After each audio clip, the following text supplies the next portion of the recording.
So Rajiv గారు Rajiv garu sir sir అంటే జనరల్గా సరదాగా ఉంటారు, ఏంటి ఎమోషనల్ అయిపోయారు అండ్ లాస్ట్లో మాట అన్నారు, ఈ సిరీస్ నా లైఫ్లో చాలా ఇంపార్టెంట్ అన్నారు. అంటే ఫస్ట్ ఆఫ్ ఆల్ ఎమోషనల్ అవ్వడానికి కారణం ఇప్పుడు మీరు అడిగారు మళ్ళీ అవుతున్నాను.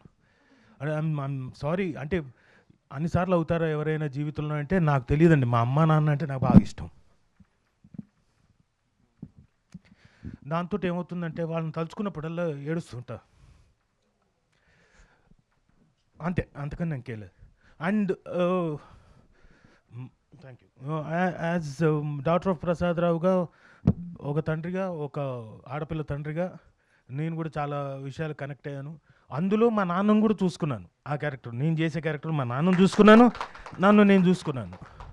సో దాంతో నాకు చాలా ఇంపార్టెంట్. అండ్ పర్ఫామ్ చేయడానికి నాకు డిఫరెంట్ స్లాంగ్స్ ఉన్నాయి కదండి. దాంట్లో ఎస్పెషల్లీ నెల్లూరు స్లాంగ్ వచ్చేసరికి ఇంకొంచెం కిక్ ఇచ్చే ఎలిమెంట్స్తో ఉంది కాబట్టి I really enjoyed my total journey of daughter of Prasad Rao. అంటే డాటర్స్ అంటే ఫాదర్స్ అందరికీ ఒక ఎమోషన్ కదా. బాగా. బట్ కెరీర్లో, ఈ స్టేజ్ ఆఫ్ కెరీర్లో మీరు చాలా బిజీ. సుమ గారు ఎప్పుడూ బిజీయే. అసలు ఎలా ఇస్తారు టైం డాటర్స్కి? ఫోన్లోనేనండి. ఫోన్లోనే ఏదో ఒకటి పంపిస్తుంటా, మెసేజ్లు. ఇంకోటి, మా అమ్మాయిని అప్పుడప్పుడు బాగా ఇరిటేట్ చేస్తాను దానికి ఇష్టం లేనివన్నీ చేసి. సో అంటే కొంచెం నవ్వించడానికి. సో అలా టైం, షూటింగ్ లేదనుకోండి సాయంత్రం పూట కలుస్తాం కాబట్టి డిన్నర్ దగ్గర అక్కడ టైం మాట్లాడుకుంటాం, ఏం జరిగిందా మా కాలేజీలో ఏంటి అలా. All the best sir, looking forward. Thank you sir, thank you very much sir. Sriram గారు, మొత్తం అంటే ఈ బేసిక్గా ఇప్పుడున్న ఈ కమర్షియల్ దాంట్లో ఏంటంటే ఎవరు టాప్లో ఉన్నారో వాళ్ళని తీసుకొచ్చి పెడదాం. ఇంతకుముందు ఆయన చెప్పినట్టే అంటే ఎవరెవరిని తీసుకొస్తే దీనికి కొంచెం విజిబిలిటీ వస్తుంది, ఇలా ఉంటుంది. బట్ మీరు ఏ క్యాలిక్యులేషన్తో మొత్తం ఒక రీయూనియన్ ఫామ్ చేశారు? కంటెంట్ అండి, ఓన్లీ కంటెంట్ని బిలీవ్ చేశాను, ఆ క్యారెక్టర్ని బిలీవ్ చేశాను. ఈ క్యారెక్టర్, ఈ పర్సన్ అయితే ఆ జస్టిఫికేషన్ దొరుకుతుందని అనుకున్నాను.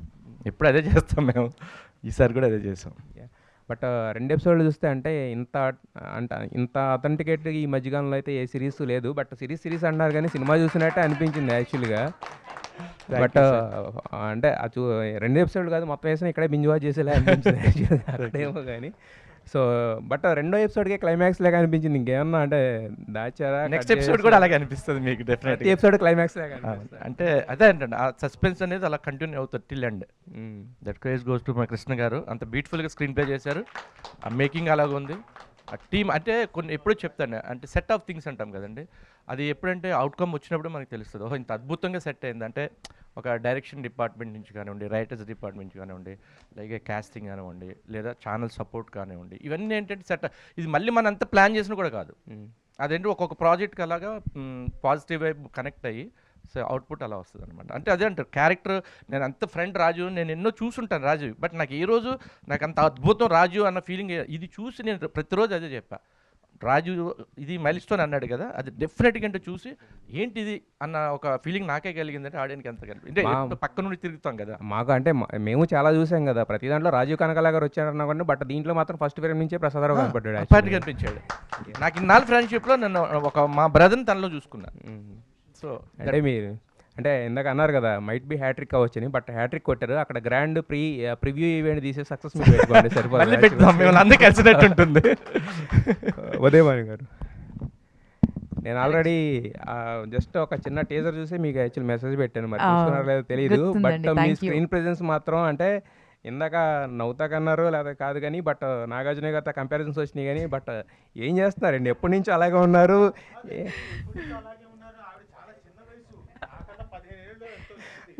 నిజం అండి అది. చిన్నప్పటి నుంచి వచ్చాం కదండి. బట్ ఏదేమైనా డిసిప్లిన్ అండి. I'm an actor first of all. Screen పైన నన్ను చాలామంది చూస్తారు, ఇన్స్పైర్ అవుతారు. సో డెఫినెట్గా my body is my temple. So దాన్ని నేను రెస్పెక్ట్ ఇవ్వకపోతే దేన్ని రెస్పెక్ట్ ఇస్తాను చెప్పండి, రైట్? మీ క్యారెక్టర్ మాత్రం చాలా సూపర్గా అనిపించింది. మీ స్క్రీన్ ప్రెజెన్స్, తర్వాత రెబక్క దీంట్లో అంటే కొంచెం ఎక్కువ చేసినా కూడా ఏమవుద్దంటే అతిగా అనిపిస్తుంది. అది చేయనివ్వరండి. అక్కడ కృష్ణ గారు ఉన్నారు కదా, అసలు వారు ఏం చెప్పారో అదే చేసామండి అంతే.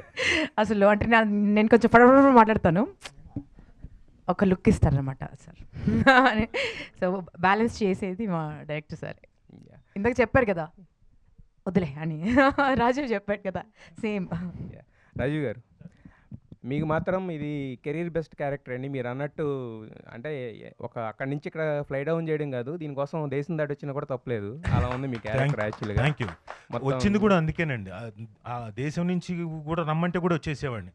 So it is definitely a very good character and milestone నా పర్ఫార్మెన్సెస్లో ఇది ఒకటి అవుతుంది. జెమిని సురేష్ గారికి నేను నిజంగా క్షమించండి, ఇందాక మీరు వెళ్తూ మావాడికి అన్నాను కానీ నోట్లో పేరు రాలేదు, క్షమించు. జయంత్ గారు, జయంత్ గారు,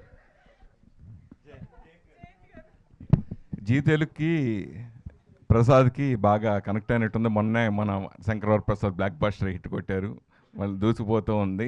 మళ్ళీ తర్వాత ప్రసాద్ గారి టైటిల్ రావడం. ఈ కథ చెప్పినప్పుడు, కృష్ణ గారు చెప్పినప్పుడు మీరు ఏ ఎలిమెంట్స్ నచ్చి మీరు వేసింది దీన్ని ఒప్పుకోండి సార్?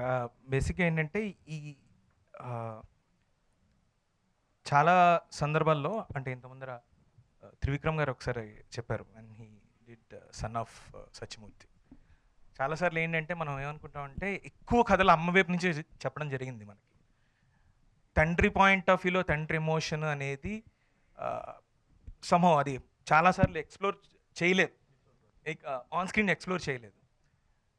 సో ఇప్పుడున్న పరిస్థితుల్లో మీరందరూ ఇప్పుడున్న జెన్జీ సిచ్యువేషన్లో మోస్ట్ సెంటిమెంటల్ ఎమోషనల్గా as equal as women suffer అవుతుంది కూడా మేల్ అండ్ ఫాదర్స్, పర్టికులర్గా ఆ ఏజ్ గ్రూప్లో ఉన్న ఫాదర్స్. సో ఆ ఫాదర్ క్యారెక్టర్ చెప్పినప్పుడు ఇంకా అంతకన్నా ఎక్స్టెండ్ చేయగలం, నెక్స్ట్ స్క్రీన్లోకి వెళ్ళిపోదాం అన్న దీనికి వెళ్ళాను సార్. ఉదయభాను గారు, సురేష్ జీ నమస్కారం. నమస్తే, చెప్పండి. మొన్న బార్బరిక్లో ఇరగదీశారు డ్యాన్స్ చూసి, అది ఇంకా మర్చిపోలేదు, అది అలా గుర్తుంటేనే ఉంది. క్వైట్ ఆపోజిషన్గా పోలీస్ ఆఫీసర్గా చాలా పవర్ఫుల్గా ఉంది. అంటే రియలిస్టిక్గా ఎప్పుడు మీరు ఏదన్నా కొండ బదులు కొట్టి మాట్లాడతారు, అట్లాగే డేర్గా ఉంటారు. సో ఆ రియల్ క్యారెక్టర్ మీకు చేస్తున్నప్పుడు మీకు అనిపిస్తుంది? చాలా స్ట్రాంగ్గా అనిపించిందండి. అండ్ నాకు ఎందుకు నేను రెబెక్కగా పుట్టడం కోసం పుట్టానేమో అనిపించింది అది చేస్తున్నంతసేపు. సో దిస్ వాట్ ఐఎమ్ కదా అనిపించింది, అంటే ఆ డ్రెస్ వేసుకోగానే. చాలా అంటే ఒక ఇందాక చెప్పింది కదా, చాలా ఆకలితో ఉన్న యాక్టర్స్ అండి మేమంతా. యాపటైట్తో ఉంది. ఆపర్చునిటీ వచ్చి మా ముందు వాళ్తే 100కి 100% ఇచ్చేందుకు యూనో అది డే అండ్ నైట్ కష్టపడేందుకు వీఆర్ రెడీ. సో అలాంటి ఆపర్చునిటీ వచ్చింది కాబట్టి I could give my best. ఇప్పుడు హోస్టింగ్ కంటే ఎక్కువ నట్టుగానే మీరు చేయాలనుకుంటున్నారు? ఫస్ట్ యాక్చువల్లీ నేను యాక్టర్నేనండి. తెలుసు, యాక్టర్నే. ఇట్స్ గుడ్ థింగ్ దట్ ఎందుకంటే ఇప్పుడు ఇంత బ్యూటిఫుల్గా హోస్ట్ చేయడానికి ఉన్నారు కదా, మా మంజుష, ఇంకా చాలామంది ఉన్నారు. సో నాకు ఇప్పుడు యాక్టర్గా నా పొటెన్షియల్ ప్రూవ్ చేసుకోవాలని. ఇందాక నాగార్జున గారు పోలిస్తే మీరు ఒప్పుకోవట్లేదు, నాగ చైతన్యతోటే పోల్చాలని. డెఫినెట్గా బికాజ్ అంటే మేము ఆ జనరేషన్ కాబట్టి. నాగార్జున గారు అంటే అఫ్కోర్స్ అండి వారు అందరికీ ఇన్స్పిరేషన్. బట్ యూనో మీరందరూ కలిసి నా డేట్ ఆఫ్ బర్త్ని మార్చి నన్ను 10-15 ఏళ్ళు 20 ఏళ్ళు కూడా పెద్దగా చేసి చాలా రోజుల నుంచి చాలా జరుగుతోంది. సో సో నెక్స్ట్ అందుకని నాగ చైతన్య గారిని. రాజీవ్ గారు, జనరల్గా చాలా మంది హీరోలకు ఉంటారు క్రష్లు, మీరు అందరు క్రష్ అయిపోయారు. మీరేంటి సార్, మీరు నా కొంపంటిచ్చేలాగా. అంటే ఇప్పటివరకు ఎమోషనల్ అయిపోయింది కదా, కొంచెం నవ్విందామని. అదిగోండి నా క్రష్ ఆవిడ. అదే అందుకనే చెప్పారు. ఆవిడ నాకు ఎప్పటికప్పుడు చెప్తూ ఉంటుంది. బోర్డు మంది వస్తారేమో, నేనున్నాను అని వస్తారేమో. సరే, కొన్ని క్యారెక్టర్ చేసినప్పుడు మన బాడీ లాంగ్వేజ్ కానీ యాస్ కానీ ఎన్ని మార్చాల్సి వస్తుంది, దానికి ఎక్కువ హోంవర్క్ చేయాల్సి వస్తుంది. ఎస్పెషల్లీ ఈ సినిమా ఇప్పుడు నెల్లూరు లాంగ్వేజ్తో చెప్పడం. సో దీనికి మీరు టఫ్గా ఫీల్ అయిన సందర్భం ఏదన్నా? పెద్దగా టఫ్గా ఫీల్ అవ్వలేదండి. లాంగ్వేజ్ మాట్లాడడానికి మాత్రం కొంచెం టఫ్గా ఫీల్ అయ్యాను. బట్ అది కూడా పెద్దగా అనిపించలేదు, ఎందుకంటే కృష్ణ గారు ఉన్నారు, ఆయనకి ఆ స్లాంగ్ మీద బాగా పట్టుంది కాబట్టి ఆయన లొకేషన్లో అవన్నీ చేయించేవాడు. అండ్ ఎప్పుడైతే కాస్ట్యూమ్ ఇంకోటి అవన్నీ వచ్చేసాయో, ఈవెన్ వాక్ దగ్గర నుంచి ఆ క్యారెక్టర్ రాసినప్పుడే క్లారిటీ ఉంది కాబట్టి నాకు పెద్దగా నేను కష్టపడాల్సిన అవసరం రాలేదు. సో వాళ్ళు రాసుకున్నదే చాలా క్లియర్గా రాసుకున్నారు. So I didn't find much. And అంతే. చెప్పండి శ్రీరామ్ గారు, చెప్పండి. మీరు దీంట్లో చేయబడే కారణం ఏంటి? నాకు తెలియదు అసలు, అంటే నేను చేసే క్యారెక్టర్ లేదు. అంటే సీరియల్ నుంచి మామూలుగా సినిమాకి వెళ్ళడం అనేది ఒక అచీవ్మెంట్గా ఇదివరకు మనం ఫీల్ అయ్యేవాళ్ళం. ఇప్పుడు సీరియల్ మిడిల్లో ఇప్పుడు ఈ ప్లాట్ఫామ్స్ వచ్చినాయి, ఓటీటీ ప్లాట్ఫామ్స్ ఇవన్నీ సిరీస్ కానీ. సో ఇప్పుడు సీరియల్స్ చాలా వరకు నిజంగా చాలామంది మన తెలుగు వాళ్ళ ఫీలింగ్ ఇందాక చాలామంది తీసుకొచ్చారు. సో నిజంగా ఇప్పుడు సీరియల్స్ అన్నీ ఎక్కువ అదర్ లాంగ్వేజ్ నుంచి ఎక్కువ వస్తున్నాయి, అయ్యే జరుగుతున్నాయి. సో అవి స్టాప్ చేసి ఎక్కువ ఈ ఓటీటీకి రావడం, సీరియల్ నిర్మాతలు రావడం గురించి మీరు ఏం చెప్తారు? యాక్చువల్గా అదండి, ఇది కూడా ఒక అంటే సీరియల్స్ కూడా మనం బయట డిపెండ్ అవ్వాల్సి వస్తుందంటే తెలుగు వాళ్ళు లేక డిపెండ్ అవుతున్నాం. ఉంటే డెఫినెట్గా తీసుకుంటాం. ఇప్పుడు నా ప్రొడక్షన్ తీసుకుంటే నేను మ్యాక్సిమం తెలుగు వాళ్ళనే పెడతాను, ట్రై చేస్తాను. ఆ క్యారెక్టర్స్కి వాళ్ళనే ఇంపార్టెన్స్ ఇస్తాం. ఓటీటీ డెఫినెట్గా ఏంటంటే ఓటీటీకి వచ్చేసరికి కూడా ఏంటంటే మనకి కొంచెం రికగ్నైజ్డ్ ఆర్టిస్టులు కావాలి. ఇవాళ రాజీవ్ ఎక్కడి నుంచి వచ్చాడండి? టీవీ నుంచి వచ్చాడు, ఫస్ట్ స్టార్టింగ్ కదా. ఇవాళ సినిమాలే చేస్తున్నాడు. తను టీవీ నుంచి వచ్చాను, తను సినిమాలు చేస్తాడు. నేను టీవీ నుంచి నేను కొన్ని సినిమాలు చేశాను. అది ఎక్కడో చిన్న ఇది తీసుకొస్తున్నారు కానీ అది కరెక్ట్ కాదు నా ఫీలింగ్ బేసిక్గా. కృష్ణ గారు హాయ్ అండి. 2 ఎపిసోడ్స్ చూసాం, బాగుంది. ఆల్ ది బెస్ట్ అండి. ఎస్పెషల్లీ రెక్కీ విషయంకి వచ్చేసరికి మీరు ది బెస్ట్ ఇచ్చేసారు ఫస్ట్ సిరీసే. ఇప్పుడు టెక్నీషియన్స్ కానీ అందరు కానీ రెక్కీతో పోలుస్తారు, అంటే దాన్ని బీట్ చేయాలని. సో అది ఒక బ్యాగేజ్లా అనిపిస్తుందా ఎవ్రీ టైం, లేదంటే ఒక ఛాలెంజింగ్గా తీసుకొని దాన్ని? కొద్దిగా ఛాలెంజింగ్గా తీసుకుంటాను రెక్కీ తర్వాత. ఎందుకంటే స్క్రీన్ ప్లేకి ఆ సిరీస్కి స్క్రీన్ ప్లేకి చాలా పేరు వచ్చింది. అండ్ రెక్కీ తర్వాత నేను 2 years వరకు ఏ కథ రాలేదండి. ఆ తర్వాత రాసిన కథ ఇదే అండి. అంత టైం తీసుకున్నాను. ఓకే, రెక్కీ 2 పార్ట్ 2 ఎప్పుడు ఉంటుందండి సిరీస్ అంటూ? జయంత్ గారి చేతుల్లో ఉందండి. Okay, all the best. Thank you. Vasanthi hi అండి. హాయ్. అయితే 2 episodes చాలా ఎమోషనల్ డ్రైవ్ అనే చెప్పాలండి. ఫాదర్ అండ్ డాటర్ సెంటిమెంట్ చాలా బాగా చూపించారు. అయితే 2 years పట్టింది అన్నారు కదా ఈ స్టోరీ రాయడానికి. Is there any true based instance ఏమైనా ఉన్నాయా, లేకపోతే ఎలా రాశారు స్టోరీ? మా బ్రదరు వాళ్ళ పాపని ఇక్కడ సాఫ్ట్వేర్ ఇంజనీర్గా జాయిన్ చేయడానికి ఇంటర్వ్యూ కోసం వచ్చాడండి. వాళ్ళు హైదరాబాద్ వచ్చి మా ఇంట్లోనే దిగారు. దిగిన తర్వాత ఆ తండ్రి కూతురు ఉదయం ఆఫీస్కి వెళ్ళడానికి ముందు వాళ్ళ యొక్క మాటలు, వాళ్ళ టెన్షను, ఆ తండ్రి పడేది ఇది, హాల్ అంతా అతను ఎలా తిరిగాడు టెన్షన్గా, అది తీసుకెళ్ళేటప్పుడు అతను పడ్డ టెన్షను. అంటే ఒక 20 సంవత్సరాల తర్వాత ఒక అమ్మాయిని హైదరాబాద్ తీసుకొచ్చాడు, ఇంకా అమ్మాయి హైదరాబాద్లో ఉండబోతుంది అని ఆ తండ్రి పడే ఆ టెన్షన్ అంతా చూశానండి. వీళ్ళిద్దరి మీద కథ రాస్తే బాగుంటుంది అనిపించి ఆ లైన్ తీసుకున్నాను. అప్పటికి లైనే ఉంది. ఆ లైన్ ఇంత పెద్ద కథగా రావడానికి జయంత్ గారు మాత్రమే కారణం. ఆల్ ది బెస్ట్ అండి. ఉదయ్ భాను గారు. Hello ma'am. హాయ్. అయితే being a mother of 2 beautiful kids, అయితే ఇది ఎంతవరకు మీకు కనెక్ట్ అయ్యింది అని అంటే మీరు ఇంతకుముందు చెప్పారు. అండ్ ఇప్పుడున్న జనరేషన్లో ఇంత ఈ ఎమోషన్స్ ఉన్నా కూడా బయటకి తీసుకురావాలి అన్న ఇది కూడా చాలామందిలో లేదు. సో ఇలాంటి స్టోరీస్ చేస్తూ ఒక మెసేజ్ ఓరియంటెడ్గా ఉండడం అనేది చాలా తక్కువ మందిలో చూస్తున్నాం మనం. సో మీకు ఎలా అనిపించింది? డెఫినెట్గా ఇలాంటి స్టోరీస్ రావాలండి. అంటే అనుకుంటారు ఇప్పుడు ఉన్న జనరేషన్ అంత ఎమోషనల్ కాదని, బట్ డెఫినెట్గా చాలా ఎమోషనల్ అండి. టూ ఎమోషనల్ అయిపోతున్నారు. మేము చాలా స్ట్రాంగ్, ఏదైనా తుఫాన్ వస్తే తట్టుకునే శక్తి ఉంది. కానీ ఇప్పుడున్న జనరేషన్కి అది లేదు. ఇన్స్టెంట్ డిసిషన్స్, ఏదైనా వస్తే తట్టుకోలేరు, ఏదో ఒకటి చేసేసుకుంటారు, దూకేస్తారు. అంటే లైఫ్ అంటే విలువ లేదు. టూ మచ్ ఆఫ్ ప్లే ఉందండి వీళ్ళకి.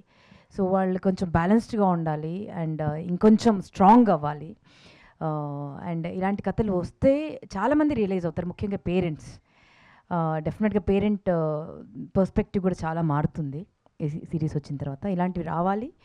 అండ్ అందుకే అంటున్నాను కదా, part 2, part 3, part 4, part 5, part 6, part 7. నన్ను మైక్ ఎవరైనా తీసుకోండి. Part 7, part 8, part Vasanthi congrats. 90s తర్వాత ఒక మంచి ప్రాజెక్ట్ వచ్చావు.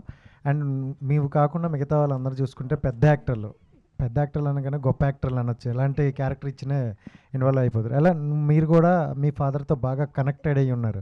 సో ఈ స్టోరీ మీకు పర్సనల్ లైఫ్ ఎంతవరకు కనెక్ట్ అయ్యింది? అండ్ రాజీవ్ కనకర గారితో వర్క్ ఎక్స్పీరియన్స్.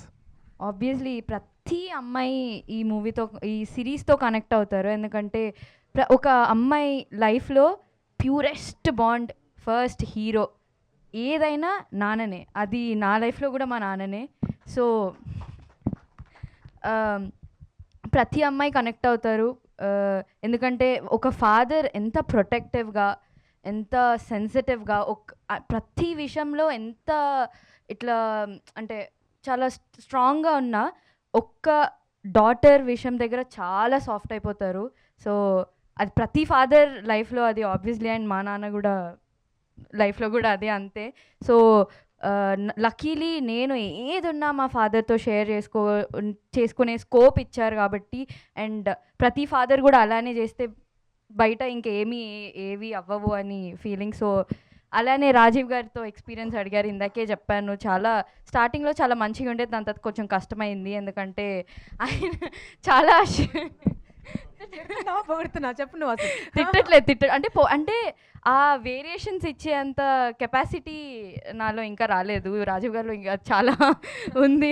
అండ్ మీరు అన్నట్టు ఎంత సీరియస్గా అయితే కనిపిస్తారో అంతే చాలా సాఫ్ట్ హార్టెడ్ అండ్ చాలా జోవియల్. ఉదయ్ భాను గారు చెప్పినట్టు రాజీవ్ గారు సెట్లో ఉంటే ఒక పండగలా ఉంటుంది, అందరు నవ్వుతూనే ఉంటారు. అలానే కొన్ని సీన్స్లో కష్టమై నేను నవ్వాను. రైటర్ శృతి. హాయ్. అంటే కృష్ణ గారు ఒక సింగిల్ లైన్ స్టోరీగా అనుకున్న తర్వాత మీ దగ్గర తీసుకొచ్చిందా, డెవలప్మెంట్ జరిగిందా, లేదంటే what is your add on to this? Sir మొత్తం డెవలప్ చేసుకున్నారు ముందే. సార్ టీమ్ అంతా కూర్చొని డెవలప్ చేసుకున్నారు, ఆ తర్వాత నేను జాయిన్ అయ్యాను. ఓకే. అంటే ప్రసాదరావు అనేది మోస్ట్లీ అంత ఫాదర్ వర్షన్లో అనుకుంటున్నాం కానీ, బట్ అందులో డాటర్ వర్షన్ కూడా ఉంటుంది, పర్స్పెక్టివ్ అనేది. సో ఒక రైటర్గా మీరు ఎంతవరకు యాడ్ చేయగలిగారు ఆ డాటర్స్ పర్స్పెక్టివ్ అనేది? అంటే చాలా ఎమోషనల్ స్టోరీ, నేను చాలా కనెక్ట్ అయ్యాను కాబట్టి అంటే చాలా ఎమోషనల్గా రాసుకోగలిగాము. ప్లస్ ఇన్పుట్స్ ఆబ్వియస్గా యాడ్ అవుతాయి ఫీమేల్ పర్స్పెక్టివ్ నుంచి రాసినప్పుడు. And you will see it అండి, మీకు కనబడుతుంది తన పర్స్పెక్టివ్. బట్ మీరు మీ పర్స్పెక్టివ్ కొంచెం చెప్పగలిగితే కనుక it will be adding some value. Okay, sorry question అర్థం కాలేదు. అండ్ అంటే మీరు ఫీమేల్ పర్స్పెక్టివ్లో చూస్తారండి, కృష్ణ గారు మేల్ పర్స్పెక్టివ్లో ఫాదర్స్ పర్స్పెక్టివ్లో చెప్పుంటారు, ఆయన కథ ఓన్గా రాసుకున్నప్పటికీ కూడా. బట్ ఒక ఫీమేల్ పర్స్పెక్టివ్లో మిమ్మల్ని మీరు చూసుకున్నప్పుడు ఆ డాటర్స్ పర్స్పెక్టివ్ చూస్తుంటారు మీరు, అంటే ఇప్పుడు తను ప్లే చేసిన క్యారెక్టర్ త్రూ నుంచి. సో మీరు వాల్యూ యాడ్ చేసింది ఏముంది ఈ స్టోరీకి ఒక రైటర్గా? డైలాగ్స్, యాస ఇవన్నీ కనిపిస్తున్నాయి, కాకపోతే ఆ పర్స్పెక్టివ్ విషయంలో ఎంతవరకు మీరు యాడ్ ఆన్ అవ్వగలిగారు ఈ సిరీస్కి? అంటే తను ఎలా అయితే అంటే తన ఫాదర్తో ఎలా అయితే షేర్ చేసుకోలేకపోయిందో, అంటే నాకు మా ఫాదర్ అలా కాదు, క్వైట్ ఆపోజిట్, చాలా చాలా ఫ్రెండ్లీ, చాలా కూల్గా ఉంటారు. నేనైతే షేర్ చేసుకోగలిగాను. But I have seen so many friends. I'm sorry. So మీరు లాస్ట్ టైం కూడా నన్ను రిలేటివిటీ అని నన్ను కన్ఫ్యూజ్ చేశారు. క్వశ్చన్ అండి నాకు అర్థం కాలేదన్నాను, మీరు ఇప్పుడు రైటర్ని కూడా కన్ఫ్యూజ్ చేశారు, పర్స్పెక్టివ్ అని.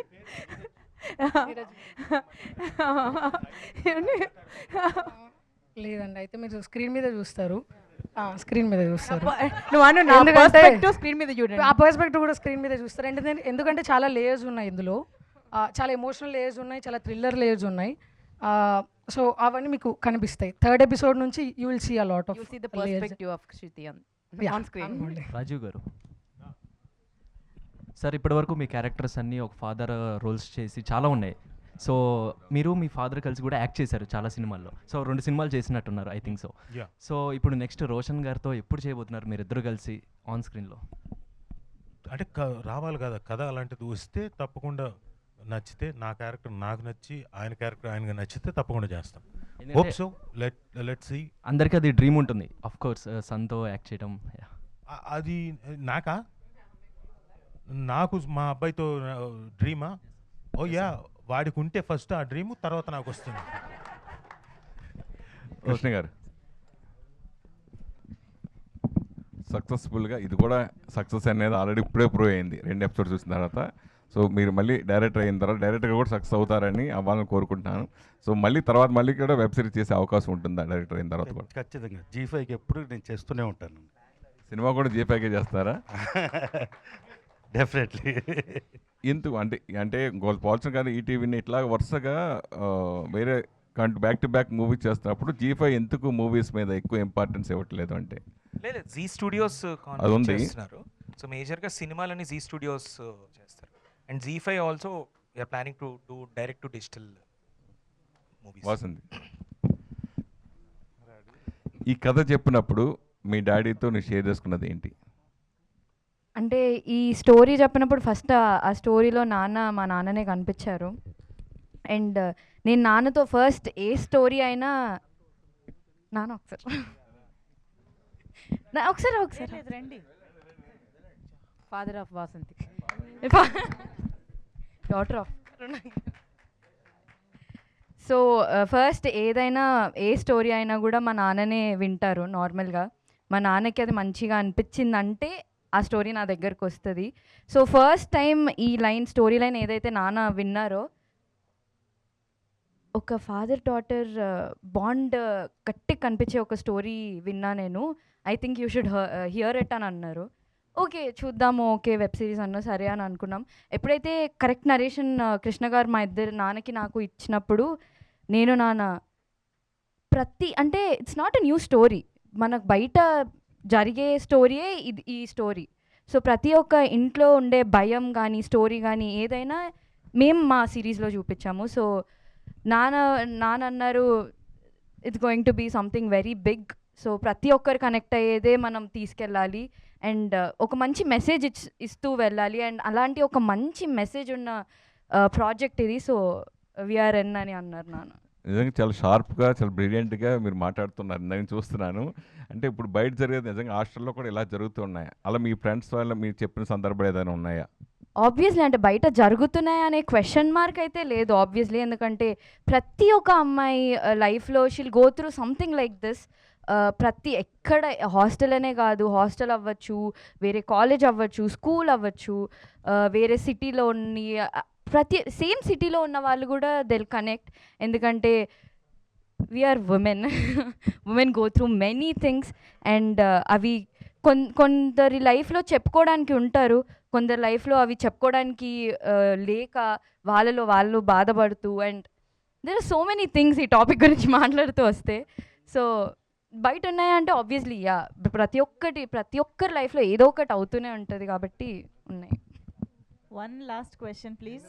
నెల్లూరు తర్వాత రాజీవ్ గారు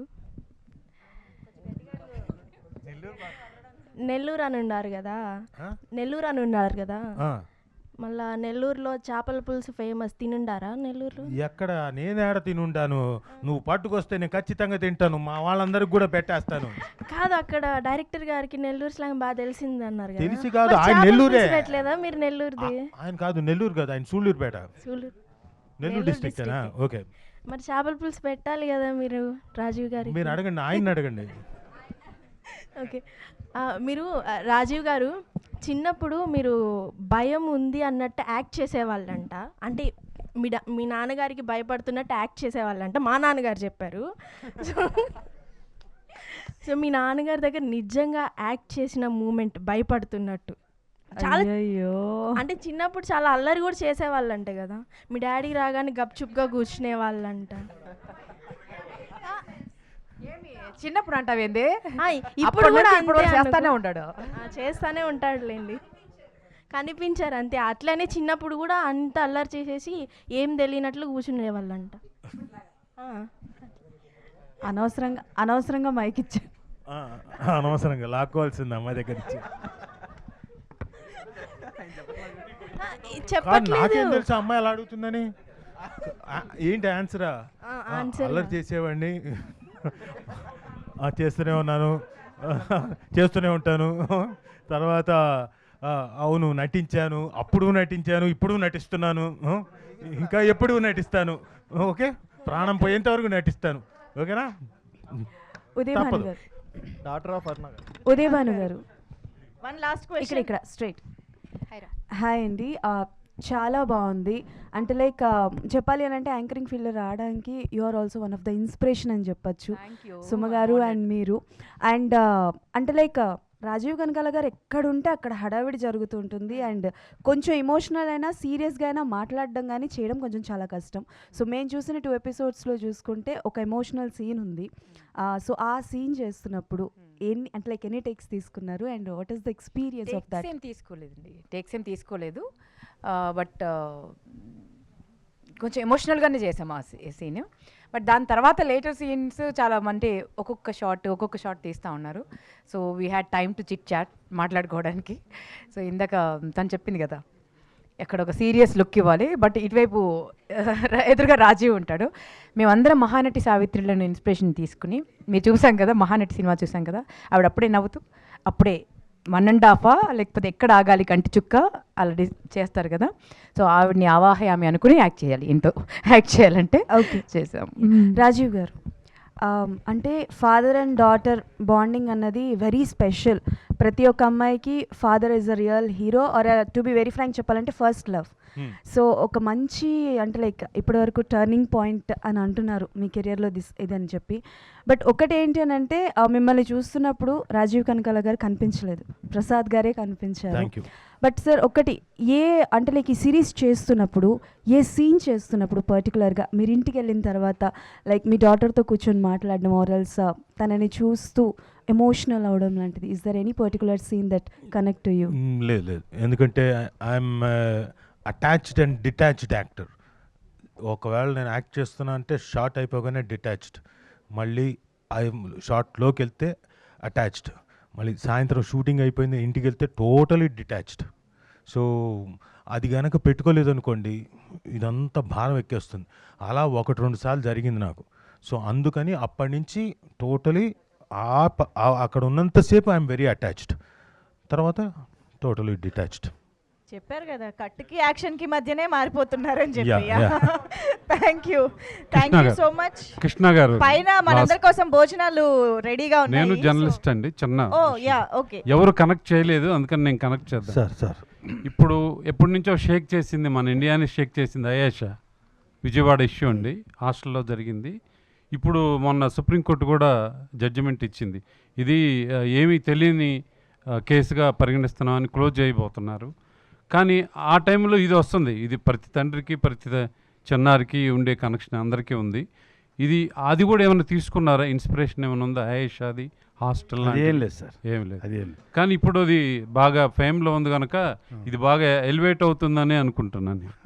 దీనికి మంచి ఎపిసోడ్ కదా కావాల్సింది, చాలా రేర్ ఇది ఇప్పుడు. థ్యాంక్ యూ అండి, thank you so much. So one last group photo ఒక్కసారి అందరూ దగ్గరికి. సార్ మైక్ మీ చేతిలో ఉందా?